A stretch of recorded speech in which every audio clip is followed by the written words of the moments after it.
Please be aware that the content in this podcast may be unsettling for some listeners. If this story brings anything up for you, please talk to someone you trust.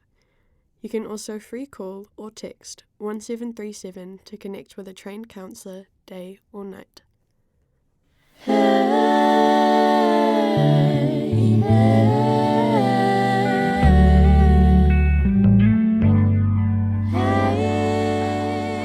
Kia ora, welcome to Hear Me, See Me, a chance to hear young New Zealanders share their experiences, speak their minds and maybe even change yours.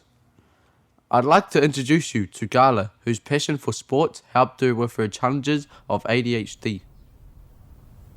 Kia ora, ko Gala toku ingoa. Hi, my name's Gala, I'm 18 years old and I'm from Wellington. I love all outdoorsy things, skateboarding, karate. I love art, making stuff with my hands. And I'm very lucky to have had two parents who have supported me throughout all of my passions through life. Yep, my dad has been very closely bonded to me through outdoor activities. He loves fishing and surfing. Yeah, just being outside. And same with mum, to be honest. Mum is always down at the skate park watching me skate. I definitely learned a lot from my mum, and we have a really special connection. A lot of it we share through our culture and being Māori. She's always made sure that I've had a really close connection to my heritage and culture, and that's been really important to me. She's also really creative, and she's always encouraged me to be creative. She's always recognised my love for being physical. So if I was climbing a tree and Dad was like, no, she's gonna fall, she was like, no, she can do it. I think it's given me a sense of being able to take a first step into something and give it a go and not being scared of failing, because I've always been able to learn things at my own pace and been encouraged to do that. I've always been pretty energetic. I actually remember I had this little blue stroller thing, and it was like a seat with a plate around the front of it for food, and then it had wheels, and we've got this big open plan floor with wood, and I just remember scooting around on it, just the ones where you push with your feet, you sort of gallop, and I was just going around and running around, and that would always be me. When I was 1, I went to the coin save and saw a skateboard, and apparently I wouldn't let it go, and so my mum convinced my dad to buy it for me for Christmas, and that's when I got my first skateboard. After that, always been at the skate park on a scooter or a skateboard or bike, and there's heaps of videos of me just when I was younger, just on my skateboard, jumping off ledges and going down hills on my bike. So always been just super physical and really enjoyed running around. It definitely gave me a sense of freedom, and I feel I've always been super just I want to give that a go, I want to do that, I want to try that, why not? Mum was put in foster care when she was younger and didn't have a good experience, and I think she's carried a lot of that into her adulthood. She's been on her own since she was about 17, 18. She just grew out of the system. It was you're on your own now. Had no support. I guess that's why it's good with the transition support, because being my age now and just being taken out of just all your support just falling under your feet, it would be horrible. I couldn't imagine it. You can see she's really independent and had to do everything for herself, and I guess that's from not really having support. When I was in primary school, I had already established where my challenges were. It was pretty obvious. I'd always be put in classes with the kids who were sort of the struggling end. I think I definitely got put in the naughty kid box, and I wouldn't say I'm a naughty person at all. I was loud and had quite a bright personality. I was pretty intense, couldn't focus. I just wanted to do what I wanted to do, skateboard or look out the window and see what that was, and I couldn't sit still. And so I was oh, that kid's naughty, they're not doing what they're told. And so put into that box of not a good student. I definitely thought I was dumb for a long time because I wasn't doing well at school, and I'm just not smart. I couldn't do anything right. When I was younger, I complained a lot about having difficulties reading, and I was I can't read, I just don't understand. I thought about the possibilities of maybe being a bit dyslexic, and I remember my mum kind of talking to me a little bit about it, but I kind of always just shrugged it off. I mean, I was still getting by for most years, so I didn't really get pushed into going to receive a diagnosis. And then once I got into my high school years, that's when I started struggling more, and a few of my mates got diagnosed with ADHD, and I guess I never fully related to them because they were all boys and the symptoms are very different.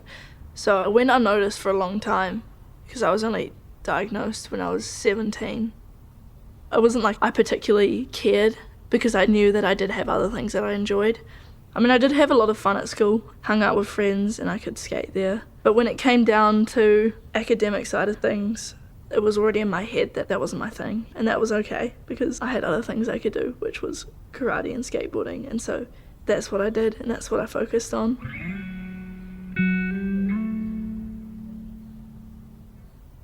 I picked up karate when I was 8.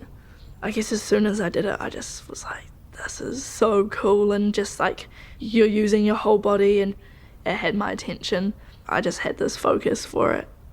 In my year, there were a whole bunch of boys who did karate because one of the boys' dads owned the dojo. So he'd pick everyone up after school in his 7-seater van and would take everyone to the dojo. So my first grading was when I was 8. I really enjoyed it. It was a lot of fun. We did fighting, our katas, and then it came to getting our belts. What happens is your names are called and you stand up in groups usually, and then they tell you what belt you got. And so they started from like the higher grades, and they told them all the grades, and then it went to my group of friends, and so they all stood up.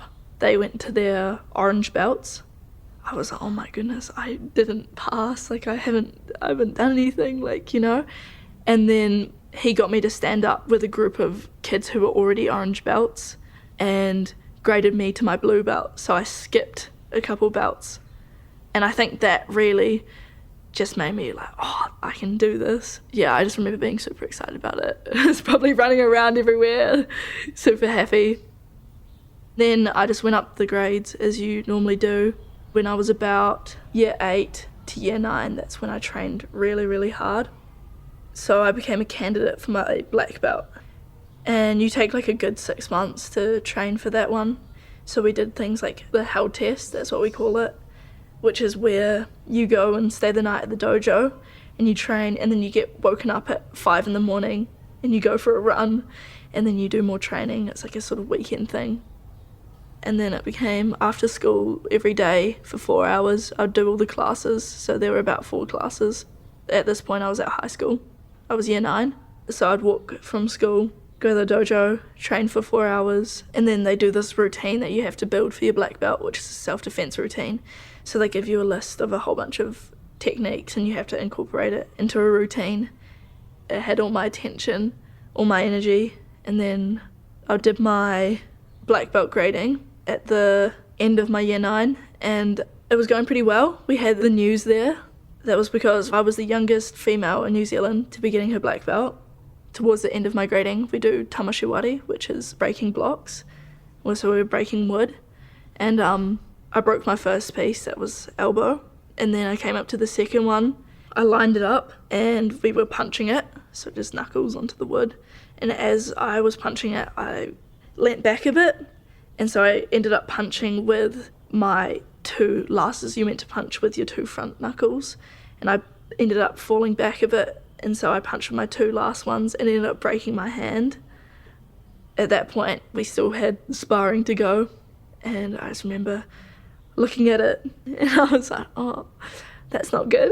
And I tapped my shihan on the shoulder, which is like sensei, but above, and I was like, oh, I think I dislocated my finger, and he was like, oh, okay, we'll wrap it up. And then as we're wrapping it up, I just started crying, and it wasn't even because it really hurt, but I was just in shock, and I was like, I've just screwed up this whole 6 months of my life, like it's out the door, just like that, in an instant, because I punched this board wrong.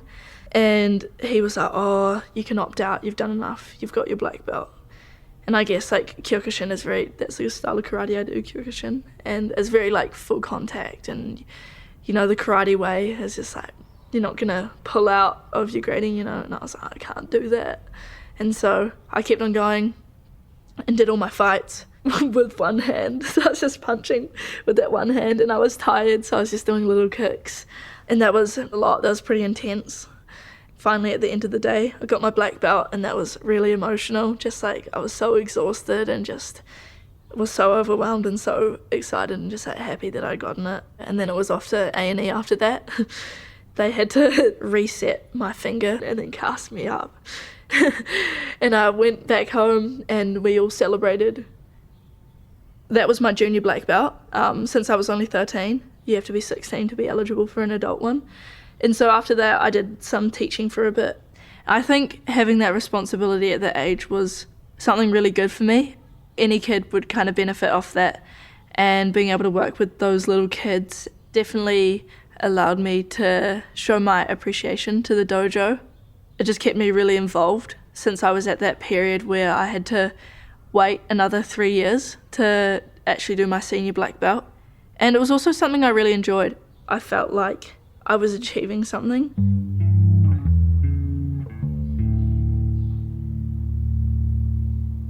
When I got to high school, there was a lot of concern around my focus.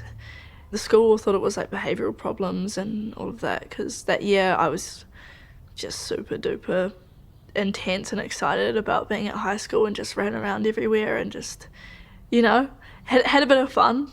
I remember my teacher letting me go out and go skate around the block and then come back and do my work. And, she was experimenting and trying to find my way of learning, which was super cool. And she expressed some concern to the school about me struggling with passing my NCA. I think a lot of my teachers sort of realised and was like, oh, this kid needs help. So after that, my dad and I had a meeting with the school, put some things in place, and then they said learning services were going to come talk to me. And then after that, I kept on struggling a bit. The school always have needed extra help to get to the line, and I was getting that help from teachers without having any diagnosis, which was good. And then I talked to my dean about it, and I was like, I'm just really struggling. My main issue was reading. I was like, I can't read properly, I'm reading the same page over and over again, I can't get through a book. And then he was like, maybe you should look into ADHD. So I talked to Dad about it and ended up getting an interview at CAMS. CAMS is the Child Adolescents Mental Health Services.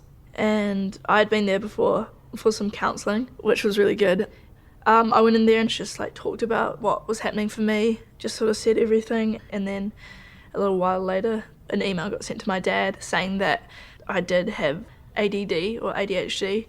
They were just saying you can come in and stuff and we'll talk about strategies. Since receiving that diagnosis, I've really been able to sort of realise where my struggles are and strategise around that, because I've just realised how ADHD I actually am as well. It's been a really good thing. For ages, it was just the way it is. I was just so lost with what actually was happening. And I think I always kind of knew there might be something going on there. Now that I've grown up and matured a lot more, the kind of struggles I was facing, they are so much more pronounced to me. I couldn't really see how much I was challenged by school, probably because my brain can't comprehend that many tasks at the same time. It all just gets too much. I cannot prioritise things for my life. I cannot make plans with someone because I'll try to do them all and I'll just get too distracted in one thing, and I can't mentally map out the timescape for when I need to do things. And I think now, since receiving that diagnosis, I've learnt so much, and I still am, about what it actually means to be ADHD, and I'm learning where I struggle. I don't know, you can find communities in a lot of places. I found mine in skateboarding and karate. The good thing about skateboarding is it's such a sport of low judgment in a lot of ways, because people just want to have a good time, they want to achieve the same goal. There's such community and everyone just hypes each other up. It's wicked. There's a lot more girls now who are competing in skating, which is so cool. I always find I progress so fast when I skate with them. Having the girls who are sort of at the same level and can relate to each other more, you just go through the roof with trying new tricks. And especially with the whole vibe that's going on, everyone's just like super pumped up. You progress really fast.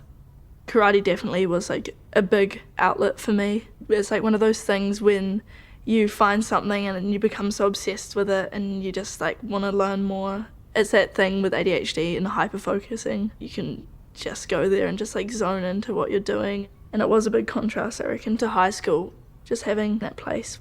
I think having those community groups is really important and my life wouldn't be the same without them. And I'm really grateful. I definitely think my life would be a lot different if I didn't have those, and probably not in a good way. And even friends. I think friends is like a really strong place for me. I have a really strong friend group. A lot of them who have struggles similar to mine. And that's really great, being able to talk to people who kind of get you. But no, it's definitely very much one of the biggest things in my life. Definitely my friends, especially being a teenager. Your friends are everything, because you grow up with them, you go through all the same changes, you find yourself alongside them. I think I've built a really strong group of friends and they're all really supportive. It's a really cool thing to just have like a conversation and just talk about the same things and have guidance and similarities and I guess some reassurance. Me and a lot of my friends will play music together, go skateboarding together, had a lot of friends I did karate with, surf together, draw together, just mess around and hang out, be kids. All my friends are very passionate about the same things that I am, which is really cool and it makes the bond that we have super strong, which is awesome.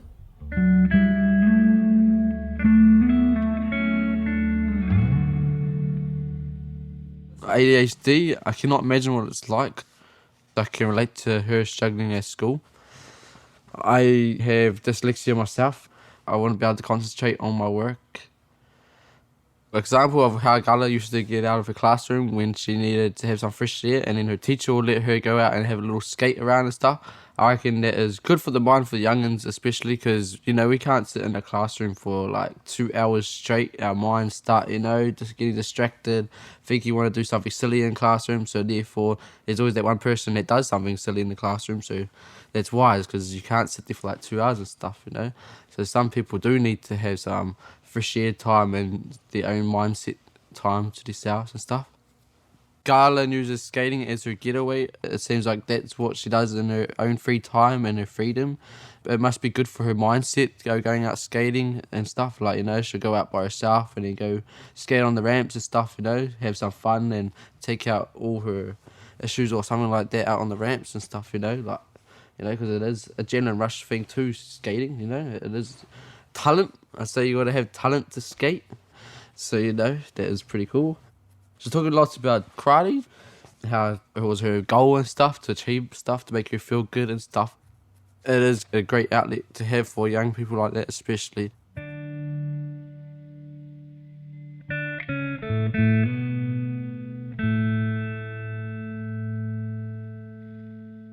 If Gala's story has brought anything up for you, please talk to someone you trust.